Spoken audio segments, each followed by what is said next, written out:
when I was in agriculture and food, the stereotype was this is the low tech of biotech Oh yeah. cosmetics. Yeah, I You think I know said that. it on an episode before where, when people learn that like you make cosmetic products, it kind of puts you in like a lower threshold of science and you're Right. like you're like, but I can also do agriculture. I can also do Yeah. food, right? Like, It's a hobby. It's just a hobby. yeah.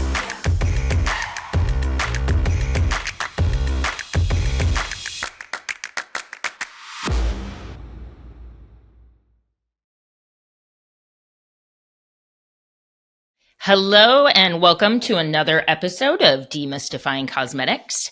I'm very pleased to announce our next guest, which would be are we Dr. Barak Yeah, Dror? doctor. Okay.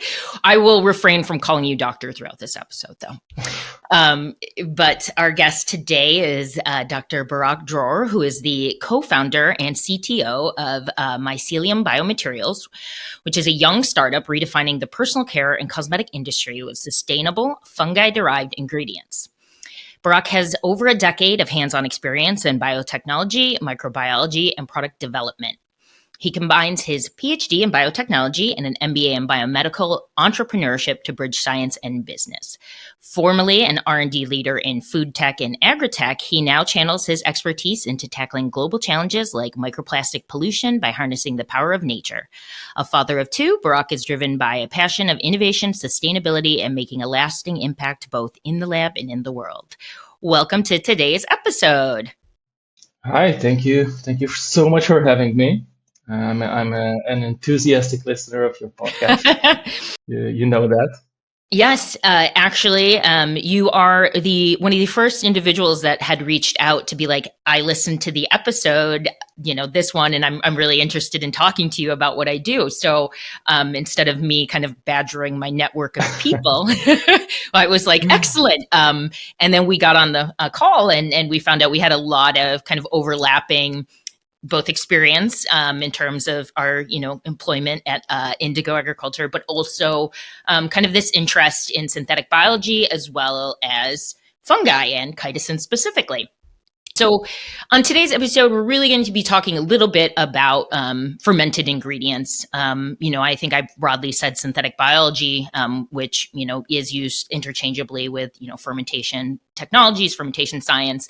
But really wanted to, have a conversation with you about, why fermentation, what makes it so unique, what are the nuances in fermentation. And so I guess to start, let's start with that big question, what makes fermentation such a unique and powerful process in developing ingredients? And I guess we can be agnostic to cosmetics because you have a background that has demonstrated that their fermentation is unique and powerful in developing ingredients in all sorts of sectors. Right. So first, it's interesting that you correlate synthetic biology with fermentation. Like for me, that's not No, you the don't. most direct link, but I guess we'll talk about it. So let's start maybe by fermentation 101. Okay, let's Yeah. just different people have different meanings of what is fermentation based Sure. on their prior exposures for experience and knowledge. So fermentation at the broadest level is just the bioconversion, meaning it comes from biological processes of large molecules into simpler, usually smaller building blocks. So think of the most common example of starch or some polysaccharide that is being degraded into different disaccharides and monosaccharides. So that's fermentation done by many different microorganisms. So that's what fermentation is. Now, fermentation is obviously not something that biotech did, or we did as humans. Fermentation exists for probably 5,000 years by now. Most of us knows it from food, traditional food fermentation. So it depends where you live, in what part of the world, but usually, every part of the world, every continent has its own history or culture of fermentation, right? So you have the Southeast Asia with koji and tempeh and sake and all kind of usually with beans. You have people in Europe with usually wheat fermentation and the yeast, Saccharomyces, for instance, the baking yeast. People in South America, they have the chicha, which is a fermented corn. I think it's corn. I actually tasted the real thing with old ladies spitting on it to make to produce amylases. Right, in the saliva you have amylases, so that's why they do. That's kind of it's definitely fermentation. So I actually tasted the real thing back in my youth when I visited South America. So fermentation per se is a very old concept. Now things got interesting when we industrialized many processes in the whole world, not only in biotech. But then people actually managed to say, okay, we can actually take these microorganisms and support them with what they need, and actually take these natural processes, spontaneous processes into the factory. So I think, probably in the beginning of the 20th century, I think it's where it started to actually go global and go big. And obviously when, in the 60s, 70s, 80s, people start ferment more and more, usually with bacteria. Then biotech came, and people actually managed to alter or change different microorganisms to produce specific molecules. I guess we'll talk about later.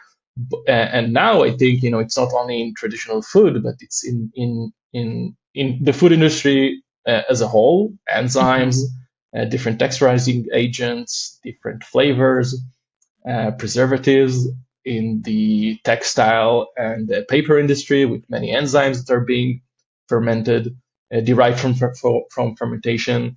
Obviously, pharma.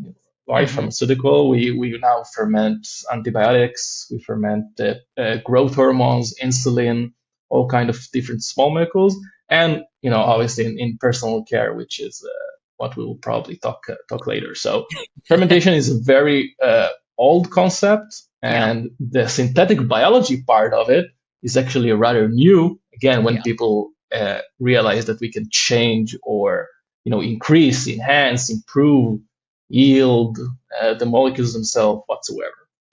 And going back to this concept of 101, and something that when we spoke, I was like, I think it'd be great if people kind of knew the difference in what you're working with. But talk a little bit about liquid and solid state fermentation. Yeah, I like to talk about solid state fermentation. I mean, not a lot of people are doing it, right? That's when you think about fermentation, automatically you're like, big vats, liquid, but solid state is a different approach. So yeah, let's talk a little bit about that. Right. And I think especially in the US, solid state fermentation is only starting to being recognized in the last 5 years, probably.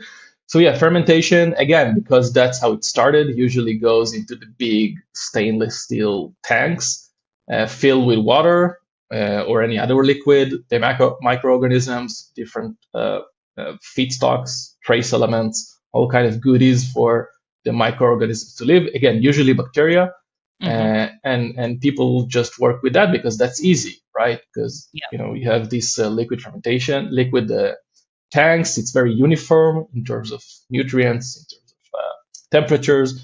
You can sample it whatever you want. Just take a drop of sample and measure whatever you want. And on the other hand, you have solid state fermentation, and that's, as the name suggests, is where you take solid feedstocks and just inoculate your microorganism of interest, again, bacteria, yeast, other fungi, let it ferment on the feedstock itself, no water involved, you don't need to add any water. Usually it's being done in a different settings, so you don't have these big stainless steel tanks, maybe you have trays, maybe you have some big pots. Actually, even the fermenter is just big pots, and you just let the solid state fermentation happen. And I think solid state fermentation, that's what resembles most of the traditional fermentation, of the old days. So that's how you produce soy sauce, for instance. People don't know it, but soy sauce starts with preparing koji, and that's taking Aspergillus oryza, which is a type of fungi, very common. but actually the Japanese has very, very specific strains of Aspergillus oryzae that they domesticated for centuries. And they take these spores of Aspergillus oryzae, they spread it on top of soybeans, and they just let it ferment for 40 hours or so. And then they take this. Now it's actually being termed as a biocatalyst, right? Because that's what fermentation does. It starts to break down the complex nutrient inside, the big sugars, the proteins, the large peptides, the fats. And enzymes are starting to being produced by the fungi because it needs food. And how you make food, how you make simple food, you just need to break down the big molecules. So you have a pool full of enzymes that then they add to other substrate, and eventually after 6 months, if you're buying a good soy sauce brand, that's how soy sauce is made. So I think in terms of differences, other than the equipment and the presence of water, usually it all goes down to what you want to produce. So usually today, and that's what we do at Mycelium Biomaterials, we use solid state fermentation because it gives us the right amount and the right quality of metabolites that we want to produce. And it's also great if you're producing, for instance, biomass. So you want the mycelium, for instance. It's also used if you want to produce mushrooms. So the mushrooms that we all eat, the edible mushrooms, they are also being grow as a solid state fermentation, to say. And I think in liquid, it's more if you have a very precision fermentation, and that's another name for liquid fermentation. If you have a really target molecule that you want to produce only that, maybe then it's good for you to go for precision fermentation, because usually you have also a GMO microorganism that is highly tweaked to produce this specific molecule, this specific collagen, this specific hyaluronic acid, if we talk about the So it's kind of like strain dependent, application dependent, molecule dependent. But again, in Southeast Asia, solid state fermentation has been known for a lot of time.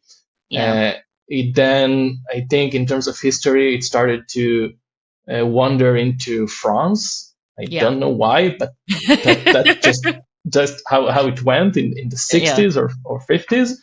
And I think in the last decade, I would say mostly because of fungi were being so, kind of not reinvented, but rediscovered. And fungi love solid state fermentation. I think that's where many companies actually found out or rediscovered solid state fermentation as a concept to actually be not only used for food fermentation, but also to apply it in different domains. So it's actually gained a lot of traction, knowledge, equipment, process development, all of the things that you really need to scale up these processes. And would you say that, and I think we are going to talk a little bit about how fermentation in general weighs into kind of this idea of sustainability. But would you say that solid state fermentation has a larger footprint than precision fermentation because of the biomass that you need to have in order to start it? Would that be a fair statement? I think on the contrary. So usually solid state fermentation is considered as more sustainable in terms of input. For instance, you need less water first. You need less electricity because you don't need to maintain all of these at really precise temperatures and large equipments. Also in terms of feedstock, and that's bringing us to sustainability as a whole. So solid state fermentation, because you do it on solid particles and because you actually exploit the natural tendency of the microorganism to produce different enzymes, you actually can use a lot of renewable and sustainable feedstock. So you don't need this precise glucose with nitrogen source, with all kind of trace elements that you need to buy usually from other suppliers, and these are synthetic media. You can just use almost any side streams or byproducts that you want. So again, we use different kinds of wastes and byproducts from the food industry and the agriculture industry. So think peels from a juice factory, Think of oil press seeds. So press cakes are what's left after you press the Yep. olives, for instance, or the sunflowers. And usually all of these things, think of shells, Yeah. coffee waste, bronze from milling industry, spent grains from different beer and whiskey breweries. So up until the last decade, these wastes were either sold for animal feed for Yep. nothing, basically, or burned, or just being buried in soil Yeah. and contributing to methane emission and CO2 emission. And I think solid state fermentation actually gives you the opportunity to exploit all of these side streams and byproducts and actually upscale them. So in terms of, for instance, circular economy, solid state fermentation is way more possible and efficient compared with liquid, which again, also in liquid, you can use renewable sources, but you need it to be liquid. And that's that's challenging. And I don't know if you've heard, kind of the buzzword of upcycled ingredients coming into Sure. the vernacular of this industry. And that fits right in line with what you're doing, right? You're taking something that would normally be considered a waste product and leveraging it to create a new, albeit different ingredient. So I do want to go back a little bit to, this concept of creating ingredients in skincare. So fermentation can be, a relatively expensive process as compared to, let's say, your standard chemical synthesis. And I think that, some commentary in the industry has been that there's been this lack of affordability for ingredients that maybe are derived in this way.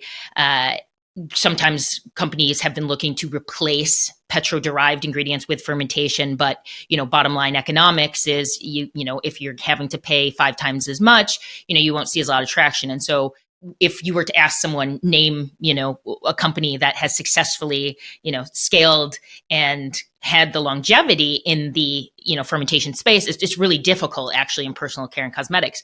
But I'd love to learn a little bit about what are some of the untapped areas that you can actually, instead of looking at replacements, one-to-one replacements, how can fermentation actually bring to life new or better ingredients? That's a very good question because, again, it goes down to price and economics. So, especially when we talk and you had great episodes on sustainability. It's fun to talk about sustainability. It's important. Everyone knows it. But then when it comes to, actually customers paying, if it's brands or factories or suppliers or consumers, then not many people will actually pay this green premium. Yeah. So, and it's highly relevant for us because when we started Mycelium Biomaterials, the first question wasn't how can we impact the world and make the world a better place, but how can we make it cheaper or at least cheap or cost effective? It shouldn't be necessarily cheaper. And now the second part of my answer is actually to say what's already exists that is being fermentation derived. And actually the personal care industry has many already existing ingredients today that are fermentation based. So almost all of the xanthans, hyaluronic acid, all of the xanthan gums today are mostly from bacterial fermentation. By the way, bacterial fermentation that actually sometimes are fed with waste from the sugar cane industry and the corn industry. So it's somehow a circular economy today with huge companies like BASF and Dow and Cargill already producing fermentation-derived xanthan gums and other gums. And again, hyaluronic acid and collagen, and the list goes on and on. So today there are already ingredients and products and complete products that are being fermentation enabled. You actually have, I think, in Japan, and I think you can also buy it in Amazon. You have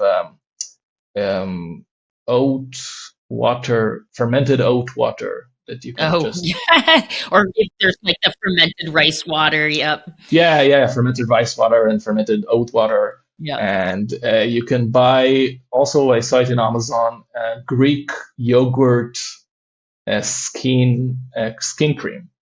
Again, and it's totally fermentation derived, and that's a whole product that you can buy. That's a B2C model. And I think what and the final part of my answer for this question is that actually we don't really have a choice. So okay, obviously, there's regulations. Yeah. Starting in, again, as always, in Europe and eventually coming to the US, which actually limits and ban all kind of different petroleum-derived ingredients, not only microplastics as functional ingredients, but also in the preservative area, UV filters, surfactants. So we will need, the industry as a whole will need to find alternatives. And on the other hand, there are today different kind of alternatives, and they often underperform. So we have all kind of different, usually plant-derived ingredients. Some of them are great. Some of them are not that much. You have a lot of batch-to-batch variability because you're dealing with plants. It's basically not that sustainable if you think about sustainability. Like, we don't want to grow food crops for cosmetics. It's wrong, basically. So I think the industry as a whole will need to tap the real potential of fermentation to discover, or again to rediscover, as I call it, the whole diversity of substances and molecules that already exist in nature. Nature is puts it there. We just need to unlock it. And today, now we only have like samples of it. So gums, hyaluronic acid, collagen, maybe some peptides. There's I forgot the name, but there's a very cool company that uses fermentation to produce all kind of small peptides for skincare. But there's so much more, right? Yeah. And so much more in terms of, in existing microorganism. There's so much more that we still don't know. And I don't want to mention the huge diversity of microorganisms that we still don't know anything about because no one ever tried to explore it, right? So the potential is there, and we just need to learn how to unlock it and to discover it again. Okay, real quick. Raise your hand if you have dealt with active instability. If you have ever opened a jar of retinol cream and smelt an off odor, or noticed your formula went dark brown, chances are you are dealing with active instability. It's never fun when the formula you've been working on goes south and the due date is only days away. That's why we've encapsulated the trickier ingredients to work with so you can kick the stability struggle to the curb. From retinol to vitamin C, we make it easier to work with those ingredients that typically give you that 3 p.m. headache. The cellulose shell shields the active from outside exposure.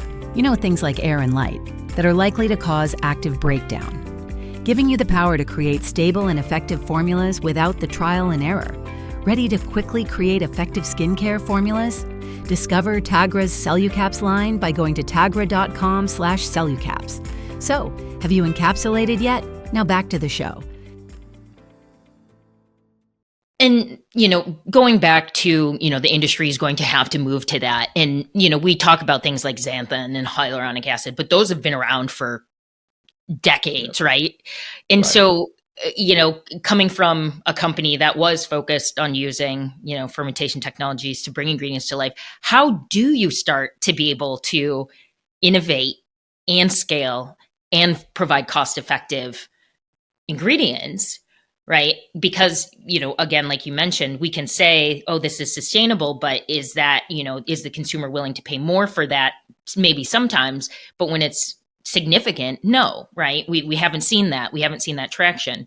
And so, when you start to think about scale, or when we start to look at people like BASF, how are they able to take something and, either optimize the strain to, the amount that they are able to produce and purify?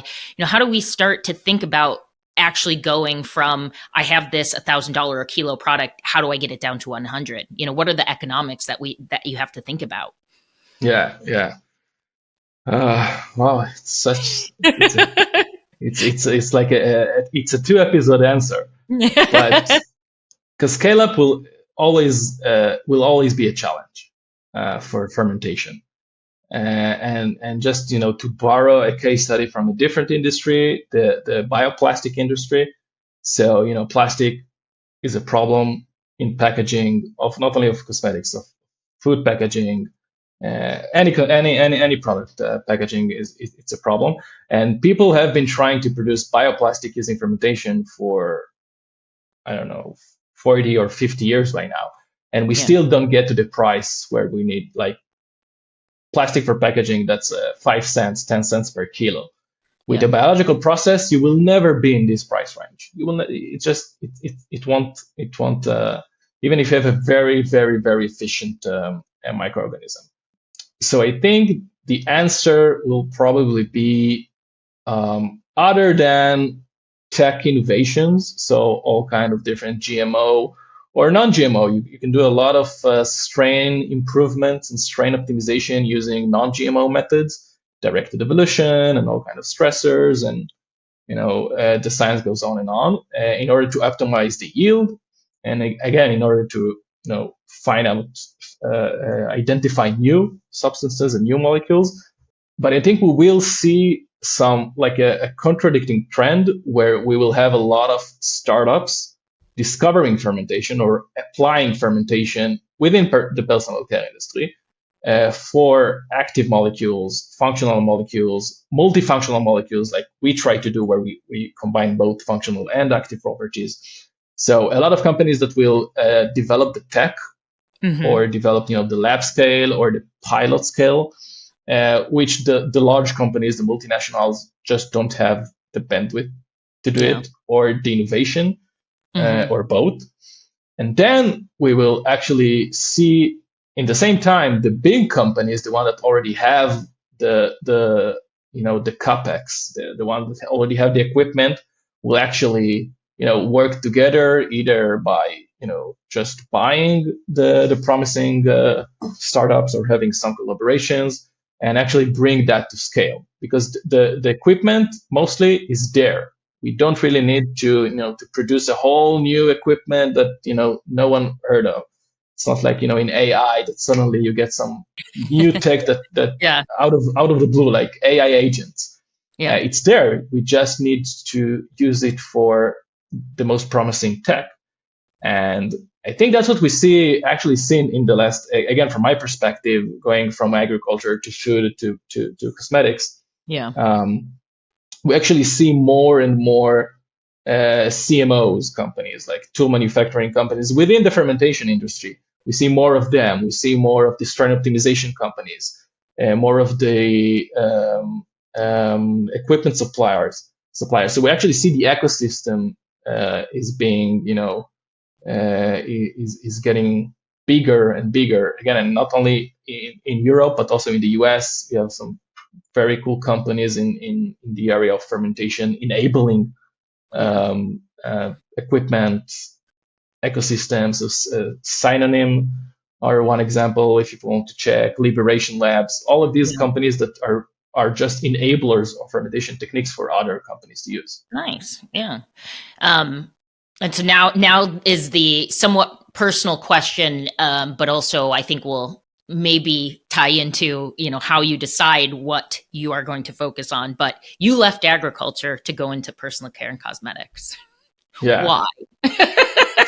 Why was that? It's usually your first question. How did you end up into personal care? So I think I like many. It's funny because I like many of the previous guests. I think I chose personal care. So I did my master and PhD in agriculture. It was really molecular pathology, bioinformatics, the intersection between microbiology and bioinformatics. And once I graduated my PhD, I was looking for a good job, and I ended up in food because there was a good opportunity there to join a very early startup as a first scientist, third employee, where we actually again used solid state fermentation to produce flavors. And actually, that's where I realized how specialty ingredients, how fermentation is so critical for specialty ingredients, because fermentation can actually enable these special ingredients in ways that other techniques just can't. And then after a while, like every other startup, it's getting to the growth stage if you're successful. And then I realized that I want something else. And Ido, who is my co-founder and CEO of Mycelium Biomaterials, he called me. He knew me from a friend of a friend. The Israeli ecosystem is super, super small. So there are maybe maximum of 2 people that you need to contact to reach someone else. And he called me and he said, "Hi, I know you're a mycologist. I know you're doing solid state fermentation. I have this idea of how we can dramatically increase the biomass and the biopolymer contents of fungi. I think it's in my head. I validated a bit. What do you think?" And I was highly intrigued by that, highly interested. But then we told ourselves, okay, it's good that we have a solution, but we really need to find an industry that has a problem. And not try to force your solution and force your tech on some random industry. It's not viable enough. So we did a very long process of finding the right opportunity, finding the right problem, the big problem, the pressing problem. And then we ran into the all REACH regulation in Europe that will actually ban the microplastic use, intentionally added microplastics in personal care. And that was like a aha moment. So, okay, there's we don't want to be the tree huggers company where we rely on, on the green conscience of people to do the right choice. We want an industry that regulation actually forces her to go towards sustainability. And then we started exploring the role of our biopolymers, the fungal biopolymers, chitosan and beta-glucan at first. We will expand to other fungal metabolites in the future. And we actually realized that they have very relevant, both functional as well as active properties for personal care. And that's where, and the rest is history. And I must say again, I hope it's okay to say that to in this podcast that when I was in agriculture and food, cosmetics was like the stereotype was that this is the low tech of biotech. Oh cosmetics. Yeah, I think I said it on an episode before where, when people learn that like you make cosmetic products, it kind of puts you in like a lower threshold of science. And right. You're like, but I can also do agriculture. I can also do food, right? It's a hobby. It's just a hobby. And that was a stereotype also for me. But once, I talked with so many people, including yourself, of course, but with so many product developers and formulators and manufacturers and brands and academia. And I think, the personal care industry has so much innovation going on previously, but again, in the last years, it needs to react to so many trends all the time, way faster, by the way, than pharma and agriculture and even food. And the expertise of the chemists we talk with is just, I'm amazed. So if out there, if you think of a transition in your career, go to cosmetics. Go to cosmetics. That's awesome. Yes. I do want to dig into a little bit more on kind of like how you selected where you guys landed in terms of ingredients. I was just recently catching up with a former colleague who's like, can biotechnology do a lot of things? Yes. Should it do all the things? No. Right. Like you have to pick and choose your applications. And, I think something that, a lot of companies struggle with is like, you can explore all these new strains. You can find all these really fun molecules that do X, Y, and Z. But how do you, as a business, and even, I guess, tempered with being a researcher, decide and identify what the right opportunity is for both your technology and approach and the industry? You did mention, obviously, regulatory constraints were kind of the impetus for it. But what else has weighed into kind of the direction in which you guys are going? Yeah. So probably you will get a different answer from different entrepreneurs. But I think that what leads us to actually say, okay, we want to go for microplastics, functional ingredients, but specifically we want to replace this and this and this, and to be film forming, rheology modifier, stabilizer, and we want to be SPF boosters and preservative boosters. So that's the two domains that we're going in: rheology modifying and active properties. The one I mentioned is that first you want to be quick to the market, as quick to the market as you can. Again, we're a startup. We don't have, like in academia, for instance, a 3 years grant secured. We have the money. Okay, we can do it super slow and super deep. You want to go as quick as you can to the market, at least in our view. But you also need your science to be solid, right? So again, you can claim to be sustainable, you can claim to be biodegradable, but if you won't deliver in terms of the basic functionality of what you claim that you can deliver, it's worth nothing. And I think specifically in the personal care industry, where product developer will check your ingredient, and in a minute they can tell you, listen, it's not working. It's not it's not soluble in the pH that you told me. It's not stable with my other ingredients. So we wanted to be as quick in the market as we can, and we wanted it to be around polysaccharides, because these are the biopolymers that we think we have the added value of the ability to tweak their properties. And since we had these two pillars, so if we're dealing, for instance, with polysaccharides, we won't replace surfactants, okay? Mm-hmm. Because polysaccharides they just can't behave as pure surfactants. That's just evolution or physics or chemistry or God. It depends what you believe in. Whichever sector you believe in, exactly. Yeah. Exactly. Who you're praying to. And I think that's a good point, because sometimes people, again, they have the tech and they try to force it on a specific problem, even if the problem is not suitable for the tech they have. And we didn't want to be in that point. So we say, okay, surfactants, okay, we won't go there. So I think these are the first two. Then you have economics. So we wanted to go for a high margin subsector within the personal care industry. So we decided to go for skincare and to be also active, to have ingredients that are also having active properties, because these are kind of a high value antioxidant, for instance, or preservatives, or UV SPF boosters, which is a very big market within the skincare industry, because you can go to some niche markets. And I know that some startups are trying to work in these niche markets because they want to be like the only players or the one of two players, but that's a risk that you need to take, because you need to raise money. Well, and you need to be able to, even though it's a small market, right? So you need to actually monopolize that small market and not just be another one of four people in it. Yeah, exactly.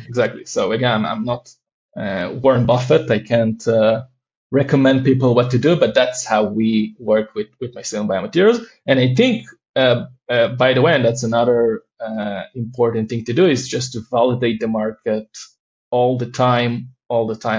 Just so we had a hypothesis. We talked with many different brands, many different manufacturers, many different product developers, and we just asked them, if we want to replace this Carbomel, for instance, like how much will you pay for a product that can deliver this and that, or will you use that, or what do you want this alternative to do? So always to validate your hypothesis and just pivot accordingly. It doesn't have to be a very big pivot, but I think we started with when Mycelium Biomaterials was funded, we started with, again, replacing packaging materials, being the packaging industry. But then once we realized, it's sustainable, it's important, we will replace plastic, we can make a huge impact, but we just can't deliver in the right price. Then we could have maybe raised some money get our salaries, and after 2 years just lose everything and shut everything up down. But we understood that we need to explore a better market. So yeah. So it's really about refinement of and being open to opportunities that you learn along the way. Right. And so leading into a little bit about maybe your experience in when you're creating these products, and obviously you didn't come from a regulatory background in cosmetics, but what have you observed in terms of some of the regulatory challenges or hurdles that you face in creating these products that may or may not be existing ingredients, so it's a one for one, or even new ones? Have you encountered some resistance from industry, or have you found out any regulatory information that has been like, oh, oops? Yeah. So luckily, when it comes to natural biopolymers or natural polymers, in Europe, that's the holy grail for regulation, because that's the hardest regulations that you need to overcome. Once you're a natural polymer, you are exempt from the REACH regulations. You don't really need to register your substance. And again, that's a good thing for other people to actually dive into the natural polymers, natural ingredients world. You do need to, there are some minor things that you need to check, like safety and toxicology and these, but that you need to do anyhow. So for us, it was, okay, we are natural, we are from fungi, we don't do some drastic modifications that will, break the links. Yeah, you're not a genetically modified organism. Right. And more than that, we're not modifying the molecule itself. So we're not breaking down the chain and doing adding some other chemicals later downstream. Post-fermentation synthesis, right? You're exactly. not doing any of that. Yeah. Exactly. So we really don't need any specific regulations, but people do ask, like brands that we're talking with, different level manufacturers, product developers, brands. They always ask, do you have the INCI? Are you exempt from REACH? Do you need REACH? Is it a whole new substance that you need to register? And you can register. It's not that complicated. It's just a bit costly, but it won't take you like in food. If you're going for novel food labels, that can take 3 years or so. But in the personal care, even if you need to write a new substance in the REACH, it can probably 6 months or so. But people do ask about it. People do ask about, by the way, even in the US, about GMO. Yep. So that's why we decided we don't want to be GMO. So we do all of our tweaking of the biopolymers that we produce. We only do naturally by tweaking the fermentation settings.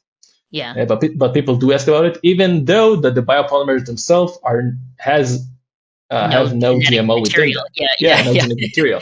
But I think it all relates to the claim. So if you are derived from a GMO process, you can't write non-GMO on your label. I know that it's true in the US. It's probably even true in Europe. But people do ask about it because consumers ask about it, right? And I have a lot to say about GMO and why it's good. I know. Yes, that should be actually another episode of let's talk about everything, all the innovation that genetic modification has given you. But this leads into a little bit of what the consumer perception around fermented ingredients, right? I think food, people know about soy sauce, they know about a lot of the fermented foods and kimchi, and there's not a lot of hesitation around it. Have you observed similar trends when you're introducing your ingredients and saying, yeah, about beta glucan, but this is actually fermented? Does that change in terms of what they think is either, oh, that's more innovative, or even are they again a little bit like, oh, wait a sec, is that from a GMO? What have you observed in the marketplace? Yeah, so I think that it depends who we talked with. So when we talked with brands, and especially indie brands, clean beauty brands, sustainable beauty brands, it was a big added value being fermentation derived. They really talked about, how it improves the story of the brand, that they would be able to write that they're using fermentation derived ingredients. But when we talked with manufacturers, they asked more about the GMO issue, probably because they know more of how it's actually being, or how it can be produced. Okay. I also think that, again, we see a shift in the whole domain of fermentation. So 20 years ago, no one fermented anything. Then COVID came, everyone fermented, right? How do you call it? Kombucha. Everyone started making kombucha and our sourdough starter. Yeah. We were bored. We needed something to do. Exactly. And people like on WhatsApp groups, do you have the sourdough? Yeah, my grandmother has this sourdough from 8 years ago that she brought from snowy Romania, in my case. And she carried it with her on the boat to Israel. So I think, there's a shift of people actually doing fermentation, again, food fermentation, but they are more open to the idea of fermentation. And I think, and you have a lot of reports on fermentation acceptance in food. I did saw one report of fermentation in cosmetic and personal care products, and I think I saw that people preferred to see fermentation on the label. Like, it gives them a sense of clean, natural, sustainable, green, eco. So the concept, I think, is by consumers, it's highly acceptable. And again, we will see it even more as Gen Z will. I think right now they may be the most the strongest purchasing power. I think. I don't know, but as they will be more dominant in this field, we will see even more positive attitudes toward fermentation. I'm sure of that. And again, this combined with the fact that a lot of things will be fermented.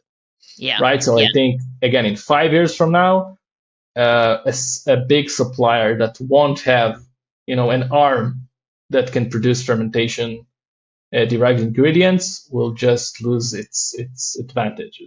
And I think that's why you see today a lot of very interesting collaborations between the big, the top 10 suppliers with different startups and with different fermented ingredients. So we saw Dyson that are actually launched on Dyson the vacuum. That's why I was like, what? But they also have a line of hair. I barely know about it because I saw the price tag and I was just like, I'm not learning any more about this unobtainable thing. But okay, that's a good avoid. Just avoid. Exactly. But earlier this summer they launched 2 hair products. To accompany these machines. I don't know how it's called. And these contain fungal chitosan. Okay. And the claim, like the big label on these hair creams, are fungal derived chitosan. And L'Oreal will also produce similar, or they already produce similar products in the upcoming months. We see, Evonik has a lot of fermented based products or collaborations with different startup companies. So I think they the big ones will actually make the change eventually. Right? So it's becoming a little bit, more of like a story for these brands. And okay. So, and in kind of wrapping up what we're talking about, I know that, you guys selected materials based on kind of these functionality properties, like you're mentioning rheology modifiers, but also, active, imparting certain functionals like antimicrobial. But, when you think about future state or even, what is happening with the storytelling, do you think that you can start to use fermentation to target specific needs, so skin specific needs? So saying, for instance, sensitivity, skin sensitivity is a significant issue, right? There is the emergence of inflammatory skin diseases. Do you think that instead of targeting maybe chemical aesthetics like rheology modifiers, that fermentation technology can start to unlock solutions that previously weren't accessible for certain skin types or skin diseases? Yeah, that's a very good question. I think the answer is yes, and only because fermentation at its core is just can give you a much more biocompatible molecules. So something in the fermentation process itself, something in the enzymes that are being produced, something in the the different tweaks that those enzymes are doing to the molecules themselves makes them just more biocompatible, less sensitive to different to the cells themselves.